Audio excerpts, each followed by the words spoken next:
जीते तो हम, हारे तो ईवीएम। ब्रेक से पहले काफी बात हुई और खास तौर से ये निकलकर सामने आ रहा है कि विपक्ष की दलाइल में इस वक्त कोई दम नहीं है, हवा हवाई है, खींच है।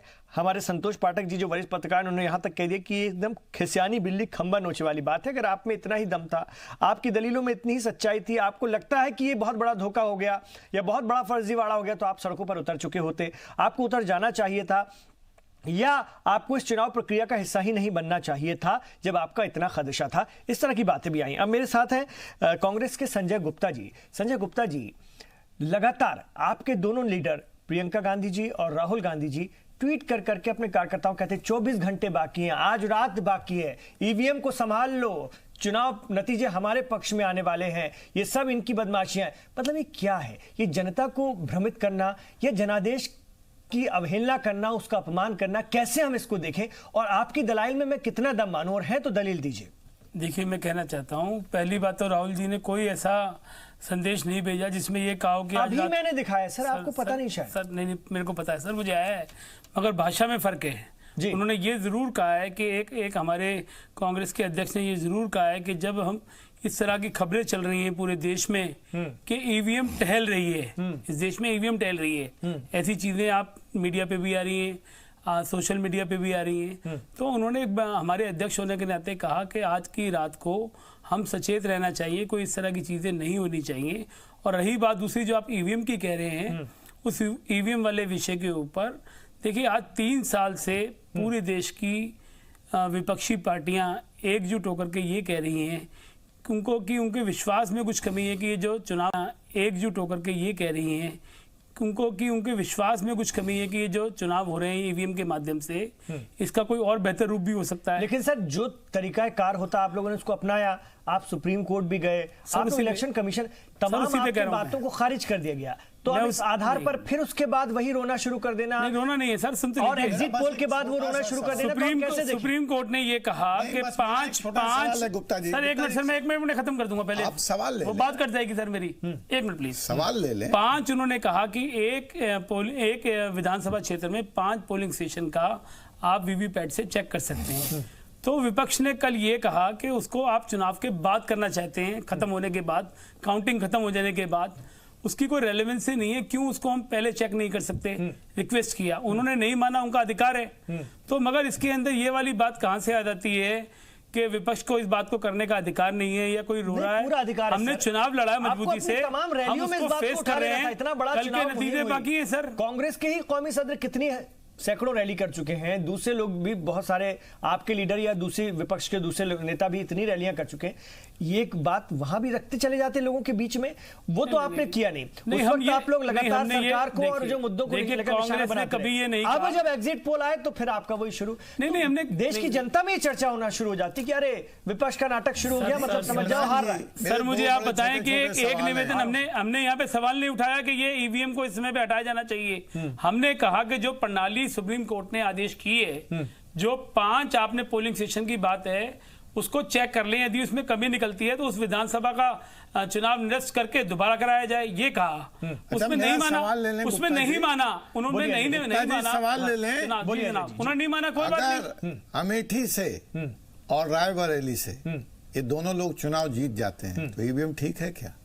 बड़ा सवाल है। देखिए, मैं आपसे फिर पहला, दूसरा सवाल ले लें, दूसरा सवाल ले लें जी, कि माना कि ईवीएम में सारी प्रक्रिया जैसा आप बता रहे हैं वो गलत है, तो विकल्प क्या है ये बताइए देश को।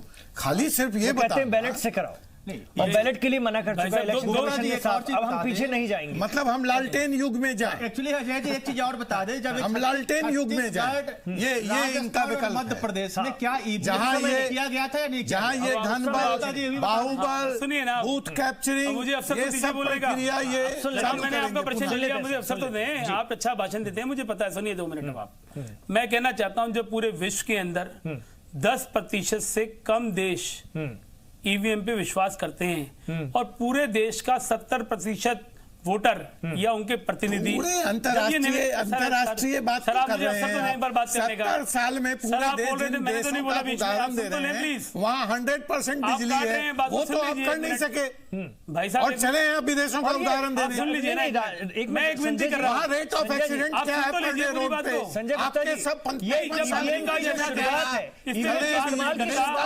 क्या भारत के नागरिक को ये अधिकार नहीं है कि बात करें? और ये हम अभी से नहीं कर रहे, कल से हम 3 साल से लगातार इसके लिए बात कर रहे हैं। अगर आपने नहीं माना है, ये बताइए ना, राहुल गांधी चुनाव जीत जाएंगे, ये बात कहां से आती है? जीत और बताइए, सोनिया गांधी चुनाव जीत जाएंगे तो रिजाइन करा देंगे? जो इस देश का चुनाव आयोग माने कहेगा उसको सारी तो बता दिया मानेंगी। आप क्यों परेशान हो जा रहे हैं? अरे भाई साहब, कल आपका रिजल्ट परेशान हो जा रहे हैं, कल रिजल्ट आने दीजिए। देश की बहुत सही आ जाएगी, रिजल्ट आया नहीं और ईवीएम खराब है। नहीं, ईवीएम खराब के लिए नहीं कहा, फिर आप गलत झूठ बोल रहे हैं। आपको एक्सपर्टीज है, आपको एक्सपर्टीज है कि झूठ बोलने का और बगलाने का। आप ध्यान नहीं दे रहे मैं क्या कह रहा हूँ? संजय जी सुनिए, मैं कह रहा हूँ 5% मैं तो पूरे विपक्ष की बात कर रहा हूं। संजय ने कही है पूरे विपक्ष की बात है, देश को लूट खाने का 2G 4G 5G। अरे भाई साहब, लूट खाने का तो आपका है का घोटाला। आप देखिए ना, हवाला घोटाला, ताबूत घोटाला, मेरे पास तो लिस्ट है। संजय जी से एक क्वेश्चन और सुनिए, मैं आपसे साल में बताइए ना, मुगल राय के बारे में सुनेंगे आप मुगल राय का जवाब देंगे? ठीक है, आप हेमानंद बिस्वा का जवाब देंगे? आप देंगे क्या? हम सब जवाब देंगे। ठीक है ना, कल आवाम फैसला कर रही है सर। आपके उठाए मुद्दों का भी जवाब आवाम दे देगी, बंद हो जाता है और आपके दावों का भी जवाब दे देगी। सर एक मिनट, राजीव जी, राजीव रंजन जी, राजीव रंजन जी, हाथ मिला के घूम रहे हैं। ठीक है, चारा घोटाला लालू यादव जेल में, आवाम ने तय कर लिया, आवाम ने तय कर लिया है, कल वो फैसला दे देगी। सब बातों पे पहुंच गए। ठीक है, आप जवाब नहीं देते। राजीव जी, इस वक्त पूरे, मैं कांग्रेस अकेले की बात नहीं कर रहा हूं, मैं पूरे विपक्ष की बात कर रहा हूं, क्योंकि चंद्रबाबू नायडू, ममता बनर्जी, मायावती और भी बहुत सारे लोगों की तरफ से एक सुर में, महबूबा मुफ्ती, तमाम लोगों के एक सुर इस वक्त एग्जिट पोल के बाद हो गए हैं ईवीएम को लेकर के। और उसके बाद और भी गंभीर आरोप कि ट्रक घूम रहे हैं और ट्रक के ट्रक उतरवा दी गई हैं और सब बदलाव हो रहा है, अपने कार्यकर्ताओं को होशियार।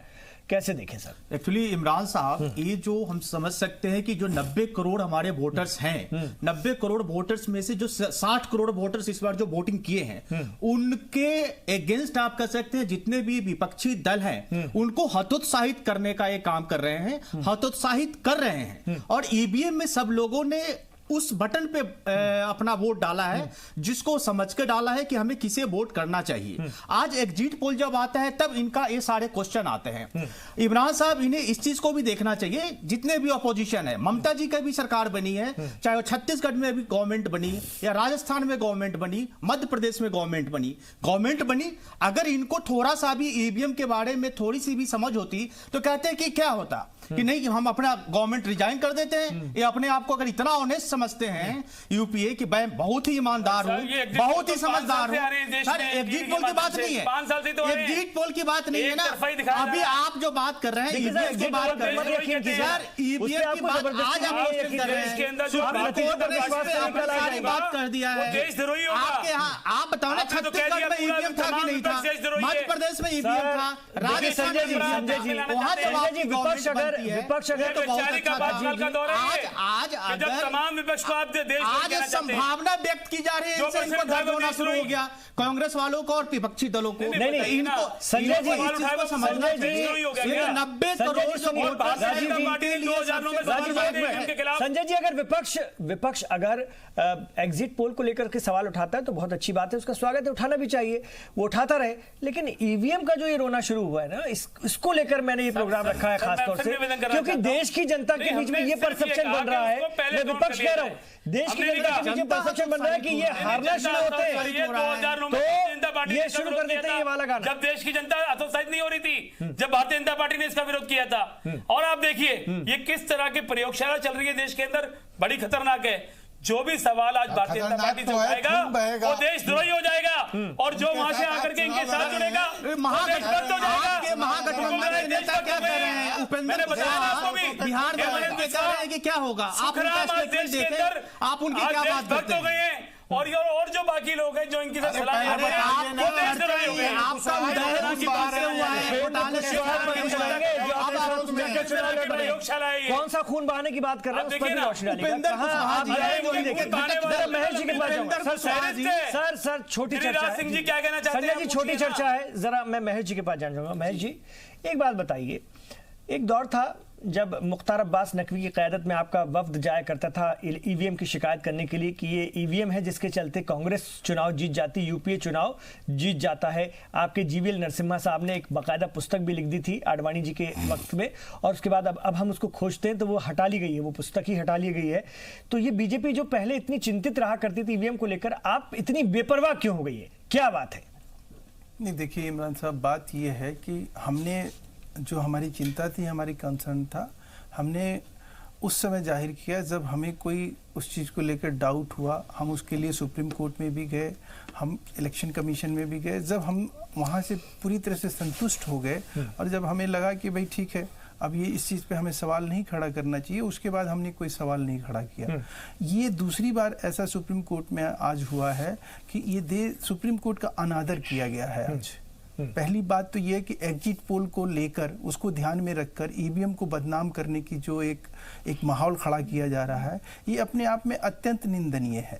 तीसरी बात कि सुप्रीम कोर्ट ने जिस तरह से इनको दोबारा से फटकार लगाई है और जिस तरह से बेइज्जत करके बाहर आज किया है, वो भी एक काबिले तारीफ है। इस देश के लोकशाही पे ये जिस तरह से ये गुंडिज्म दिखा के और जिस तरह से ये चीज़ों को एक दहशत पैदा करके और जिस तरह से उसका चीर हरण करना चाहते हैं, तो वो पॉसिबल नहीं है। चौथी बात जो आपको मैं बता दूं कि तो आप पर लगा रहे हैं, सुनिए ना, वो कह रहे हैं कि आप लोगों ने जो है ट्रक के ट्रक बदलवाने की फिराक में है आप लोग। और उसी का जवाब दे रहा हूं। सुप्रीम कोर्ट के कहते हैं हमें काम नहीं किया करने दिया जा रहा, जब आप क्या कहेंगे? मनीष, वो स्टेटमेंट आप इसमें मिक्स नहीं कर सकते। क्यों नहीं कर सकते? आपको पता नहीं है ना, मैं नहीं बोल रहा था। मनीष जी, मैं जब आप बोल रहे थे तो मैं बिल्कुल नहीं बोल रहा था।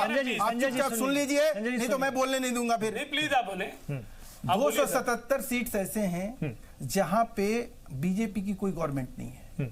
277 ऐसे पार्लियामेंट सीट्स हैं जहां बीजेपी की कोई गवर्नमेंट नहीं है। वहां की जो स्टेट मशीनरी है, वहां पे आज भी या तो कांग्रेस के एलाइज हैं या कांग्रेस के सपोर्टिंग जो अभी लोग हैं उनके राज है। अब उस राज में जो कुछ भी गलत होगा ईवीएम के साथ, वो लोग जिम्मेवार होंगे, ना कि बीजेपी जिम्मेवार होगी। पांचवी बात कि 1976 में इस देश में ऐतिहासिक प्रमाण है कि कोर्ट ने जो है अगर किसी को बैलेट पेपर की वजह से किसी को अगर जेल में डाला तो इंदिरा जी थी, जो जिनके ऊपर चुनाव की धांधली का केस चला और वो सजा उनको मिली और उसके वजह से एक कमेटी बनी। उस कमेटी की वजह से ईवीएम का अवतार हुआ और उस ईवीएम के अवतार को रोकने में 91 तक आप ये देख लीजिए, 76 से के बाद जो है एक कमेटी बनी थी, एक आईएएस अफसर थे, रिटायर्ड आईएएस अफसर, उनके देखरेख में एक कमेटी बनी, वो एक ईवीएम को इजाद किए कांग्रेस रिजिम में और 91 तक रोक के रखा गया। 91 तक जो है बैलेट को जो है इस्तेमाल किया गया और 91 के बाद जो है ईवीएम का शुरुआत किया गया। अब सवाल ये है कि ऐसे में जो आदमी खुद इस मामले में बैलेट आज आप क्यों मांग रहे हैं, ईवीएम क्यों, आप ईवीएम से क्यों मुंह छिपाना चाहते हैं? क्योंकि आप लोगों ने 55 साल इसी बेईमानी के साथ राज करी है। आपको जनता पे भरोसा नहीं है, ईवीएम पे भरोसा नहीं है, कोर्ट पर भरोसा नहीं है। नहीं तो आप कभी जनता को चोर कहते हैं, तभी तो वो ये इल्जाम लगा रहे हैं कि आप अपने प्रभाव वाले इलाकों में भी वही गड़बड़ करवा रहे हैं। जी, ये इल्जाम लगाते हैं। इनके वाले हिस्से तो आपने जितने गिनाए वो तो छोड़ दीजिए। इनका इल्जाम है कि आप अपने प्रभाव वाले इलाकों में वो सारी गड़बड़ियां करा रहे हैं जो कि एक जमाने में ये कराते थे। इमरान साहब, एक मजेदार बात, ये 22 दल आज जाके मिला और जाके शिकायत करी। अरे चुनाव के दौरान क्यों नहीं गए कि हमें ईवीएम पे भरोसा नहीं है? नहीं गए, पहले भी गए। आप सुप्रीम कोर्ट गए, आपको सुप्रीम कोर्ट ने क्या कहा? आप 22 दल लोग जो है, जैसे ही एग्जिट पोल आता है और एग्जिट पोल को देखते हुए आप इलेक्शन कमीशन में जाते हैं, ये क्या मतलब? ये मतलब आप किस तरह के माने आप ये गैंग जो है, ये गिरोह बनाकर देश को लूटने का जो एक इनका एक साजिश जो है सफल नहीं होती है, उसके खिलाफ इस तरह का ये टैक्टिस एडॉप्ट करना, एक प्रेशर बनाना, एक ऐसा, अभी आप देखिए आज प्रेस कॉन्फ्रेंस में एक आदमी जो है रामचंद्र यादव, वो कह रहा है कि बंदूक लहरा रहा है और कह रहा है कि खून खराबा कर देंगे, दंगा फसाद कर आपकी देंगे। पार्टी का सदस्य देश में ऐसा एक माहौल ये लोग कायम करना चाहते हैं कि ये चाहते हैं कि सब चीज डिरेल कर दिया जाए, अगर हमें लूट का मौका नहीं मिला। आप देखिए इसमें कौन लोग हैं, जो कि 22 दल जो गया कल, उसमें कौन लोग थे, ये एक दूसरे को गाली देते थे, आज ये सत्ता के भूख में एक दूसरे से गले मिल रहे हैं। और छठी बात जो सबसे इंपॉर्टेंट है वो ये है कि इस देश में, तो वो ये दलील देते ना सर कि जैसे इंदिरा हटाने के लिए सब एक हो गए थे, ऐसे मोदी हटाने के लिए हम सब एक हो गए। जनता लड़ रही है, विपक्ष के साथ जनता लड़ रही है, ये जनता बनाम विपक्ष की लड़ाई है। ठीक है, आप इस बात को एक्सेप्ट नहीं कर रहे हैं, लेकिन यही सच्चाई है। और जो बात फिर कही जाती कि अगर अमेठी रायबरेली जीत गए तो क्या आप कहेंगे कि नहीं ईवीएम गड़बड़ थी? सर मैंने आपको पहले भी जवाब दिया, मैं दोबारा रिपीट करता हूं अपनी बात को समझाने के लिए। इसमें कतई ये नहीं है कि कोई सी भी पार्टी आज ये कहना चाहती हो कि ईवीएम से हमें बाहर जाना है। हमने केवल सुप्रीम कोर्ट का जो डायरेक्शन मिला था कि 5 पोलिंग स्टेशंस को काउंट करना है, तो ये कहते हैं, इलेक्शन कमीशन कहता है बाद में करेंगे, चुनाव डिक्लेयर होने के बाद। विपक्षी दलों ने सिर्फ एक रिक्वेस्ट की थी कि इसको पहले कर लिया जाए, यदि ये गलत हो तो विधानसभा का चुनाव दोबारा समझ गया संजय जी, उसको आपने नहीं माना, इसके अलावा क्या बात है? संजय जी मैं समझ, पर आपके बड़े नेता राहुल जी, प्रियंका जी ये क्यों कहते हैं बार बार कार्यकर्ताओं को कि भाई डटे रहो वहां पर, वहां से हिलना मत। ये आप ये बताने की कोशिश, ये क्या कि मतलब ये बीजेपी वाले गड़बड़ी करा देंगे? मैं सर जवाब देता हूं। जब इस देश के अंदर बहुसंख्यक मीडिया के जितने हमारे चैनल्स हैं वो बीजेपी की जीत दिखा रहे हैं, और दिखाने के बाद जो हमारा कार्यकर्ता है उसको मोटिवेट करने के लिए अगर राष्ट्रीय अध्यक्ष जी ने ये नहीं कहा आप ईवीएम पे जाके खड़े जाओ, ये नहीं कहा, उन्हें ये कहा कि आप सचेत हो जाएं, आप उसके अंदर इन चीजों पर, अफवाहों पर ध्यान न दें, और आप उसके अंदर प्रियंका जी की अपील आपने सुनी अपना काम पूरा करें। ऑडियो अपील आप सुनिए, उसमें वो कह रही है कि एग्जिट पोल पर आप ध्यान मत दीजिए और वहां पर बने रहिए, क्योंकि आपको ईवीएम की हिफाजत करना बहुत जरूरी है। ये रूटीन प्रोसेस है, इसमें कोई नई बात नहीं कही, इसमें कुछ नया नहीं कहा, हमेशा ही होता है और होता ही आ रहा है, हर चुनाव में यही करते हैं, तो इसमें नई बात कुछ नहीं कही है। मैं ये कह रहा हूं कि कहीं भी जगह पे हिफाजत करने के लिए एक बात है ना, सुरक्षा के लोग वहां पर हैं, मतलब इतना जोर, इतना दबाव क्यों इस बात? अगर मेरे एक स्टेटमेंट आप सुन ले, क्लियर हो जाएगा। हम किसी इलेक्शन से भाग नहीं रहे हैं, हम किसी इलेक्शन से पीछे नहीं हट रहे हैं, हम किसी इलेक्शन के अंदर रोना नहीं रो रहे हैं, हम सिर्फ ये कहना चाहते हैं, एक हमारा अधिकार था विपक्ष होने के नाते, उसका हमने यूज किया, और उसके अंदर इलेक्शन कमीशन ने ठीक नहीं माना तो हम उसके अंदर कल काउंटिंग में जाएंगे और काउंटिंग में जाकर के सहयोग करेंगे। और मैं कहना चाहता हूं इस देश में कोई भी आदमी ये कहना चाहता है कि चुनाव के बाद हिंसा की जानी चाहिए, कांग्रेस की भर्त्सना करती है, इसको क्लियर करने की जरूरत है। और इसके अंदर जो भी संवैधानिक प्रोसेस, ठीक है, कांग्रेस की भर्त्सना भी हमने देखी है, आपने नहीं माना है तो जो देश का संविधान है उसको मानेंगे बाद में, ऐसा हम मानेंगे उनको, ऐसा नहीं है। और टुकड़े टुकड़े गैंग के लोगों के पास मिलके भी आते हैं। अरे जनाब, गोडसे की तारीफ करने वाले लोगों के बारे में हम चर्चा नहीं करते हैं। वज़ीर आज़म ने कहा है, वज़ीर आज़म ने कहा है कि साध्वी प्रज्ञा माफी मांगे पार्टी से बाहर नहीं निकलते हैं, नहीं ये भी सच्चाई, नाराज रहते हैं, दोनों की भी बात कर रहा हूं, दोनों की बात कर रहा हूं। तो राजनीतिक दलों की भर्त्सना, राजनीतिक दलों का की निंदा का बहुत बड़ा कैंसिल नहीं करते हैं। इमरान साहब ये क्या बात कर रहे हैं? प्रधानमंत्री ने तो वो नजीर पेश की है जो कि कांग्रेस नजीर पेश की है, तो बाहर निकालिए ना आप निकाल दीजिए बाहर उसको, आरएसएस जवाब देगा, आपको आरएसएस जवाब देगा, आप उसको पार्टी से बाहर निकालिए। समर्थन करता है, ये अपने कार्यालय में गोडसे की फोटो लगाइए, आप अपने कार्यालय के बाहर गोडसे की फोटो लगा दीजिए, आप अपने कार्यालय के बाद गोडसे की फोटो लगा लें। अगर आप नहीं निकालना चाहते, आज आपके सहयोगी नीतीश ने कहा बाहर निकालिए, नीतीश कुमार ने कहा इसको बाहर निकालिए, हमने नहीं कहा, आपके सहयोगी कह रहे हैं, या गोडसे की फोटो अपने कार्यालय में लगा लीजिए।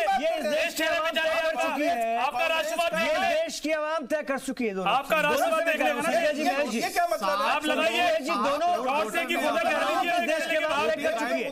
जरा चलते संतोष जी,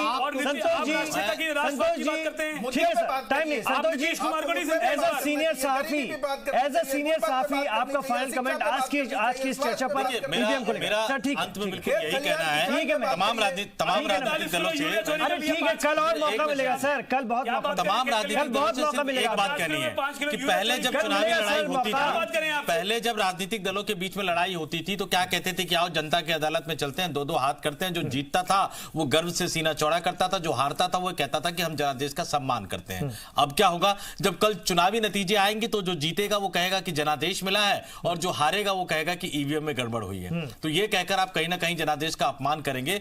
उस पुराने दौर को याद कीजिए, नए दौर को याद कीजिए। गड़बड़ी हो रही है तो उठाने के कई माध्यम थे और पहले माध्यम थे।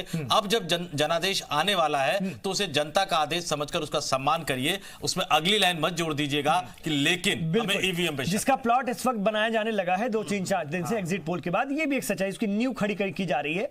अगर आपके फेवर में आ गया तो एकाएक देखेंगे ये बात तो गायब ही हो गई, पता कोई बोलने को खाली नहीं रहेगा। चलिए, कल आवाम तय करेगी किसके फेवर में वो जा रही है, वो कल साफ हो जाएगा। बहुत बहुत शुक्रिया आप तमाम लोगों का। थोड़ा हमारे मेहमान लेट भी आए आज, मैं कम बात कर पाया, इसके लिए मैं माफी चाहता हूं आप लोगों से।